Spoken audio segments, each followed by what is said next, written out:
Well, France has called on Iranian authorities to show maximum restraint toward protesters, but the Islamic Republic's supreme leader has vowed that the country will not back down. He also vowed justice will be decisive and maximum without any legal leniency toward the protesters.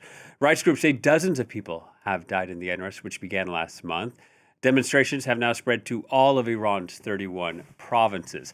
Nearly 5 decades after the Islamic Revolution, Iran's religious rulers are struggling to bridge the gap between their priorities and the expectations of a young society. Daniel Quinlan reports.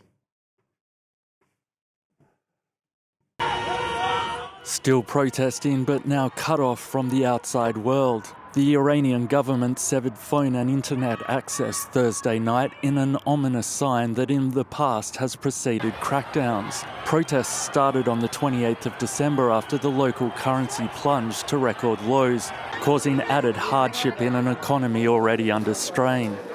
Look at this market. None of the shops have customers. Why? Because people don't have money. How can anyone buy anything now? Iran's exiled crown prince Reza Pahlavi is the oldest son of the late Mohammad Reza Shah, whose regime was toppled in the 1979 revolution. Wednesday, he sent a direct message to the Iranian people. اولین فراخوان خود را امروز با شما در میان میگذارم و از شما دعوت میکنم که این جمعه و پنجشنبه 18 و 19 دی ماه را سر ساعت 8 شب همگی چه در خیابان‌ها یا حتی از منازل خودتون شروع به شعار سر دادن بکنید. Though how popular and influential the prince is inside Iran remains unclear. Across the capital Thursday night, people yelled from their homes and marched in the street before the internet was cut. The US Vice President reiterated American support for the protesters. We certainly stand by anybody who's engaged in peaceful protest, anybody who's trying to exert their rights for free association and to have their voices heard. I'll let the president speak to what we're going to do in the future, but we certainly stand with anybody across the world, including the Iranian people who are advocating for their rights. Thursday, President Trump reiterated his threat to take severe action if Iranian authorities start killing people. Well, for more, we can cross to London and speak to Amnesty International's Raha Bahreini. Hello to you, Raha. Thank you for speaking to Paris Direct. You've been covering this unrest in Iran. What have you found?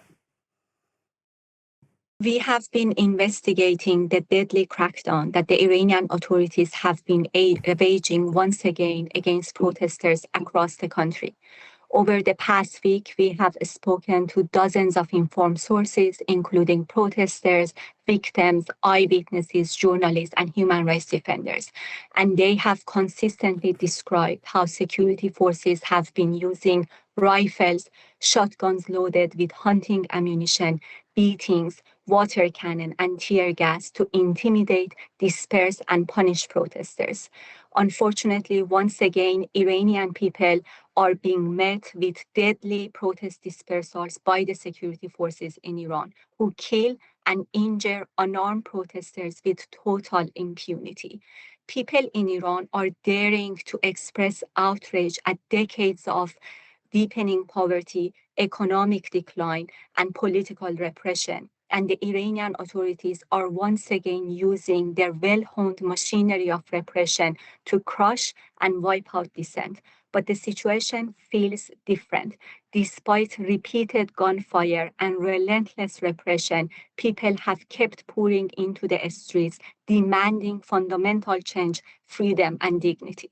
Yeah, but experts say these protests have not surpassed the size of the protests we saw with Mahsa Amini's death.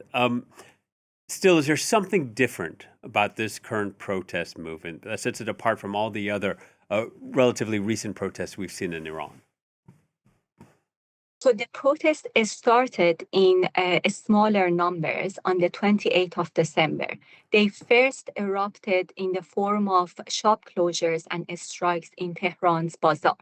But very soon they evolved into street demonstrations across the country, particularly in small towns.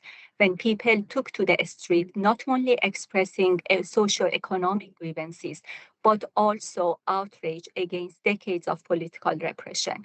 Gradually, however, they evolved into a mass uprising, and since last night, we have seen a turning point in the situation with hundreds of thousands of people across the country in big and small cities, including in the capital, taking to the streets. The political views of the protesters are diverse. They are from various socioeconomic sectors, but they are all united behind one call, which is the downfall of the Islamic Republic of Iran and a political transition to a new political system that would respect their dignity, freedom, and human rights. The Iranian authorities, however, are signaling their continuing will to wage a deadly crackdown.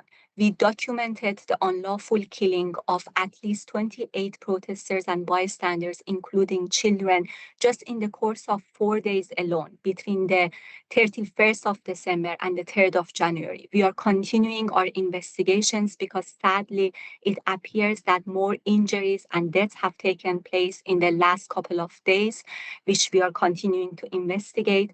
Last night, as protests turned into a mass uprising across the country, the authorities plunged the country into a complete internet shutdown.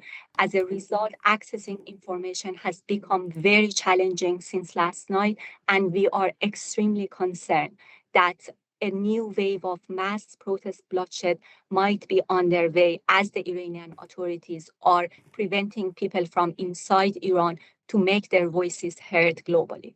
Real quickly, there is some speculation whether there might be a foreign military intervention in Iran. If there were, would that put civilians at greater risk?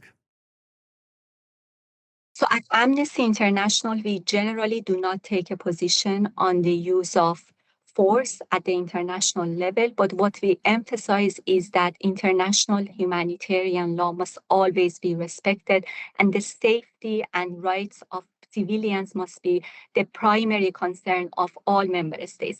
What is important for the international community to do at this crucial juncture where people in Iran are demanding their human rights is that they take diplomatic action, urgent diplomatic action, to pressure the Iranian authorities to stop the protest bloodshed. We are also urging member states of the UN and regional bodies such as the EU to ask the Iranian authorities to restore access to the internet. Moreover, we have recalled that these continuous waves of protest bloodshed that have rocked Iran in recent years are due to a climate of systemic impunity that prevails in the country.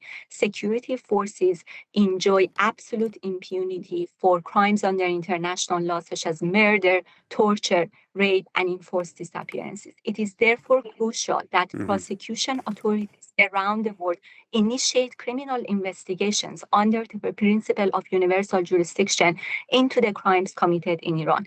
These are measures that can actually help protesters in Iran and give them the space to mobilize and exercise Raha, their human rights. I And want, they need the global attention. I'm so sorry, we're running out of time. I want to thank you for your time. Raha Bahreini joining us from London. Thank you.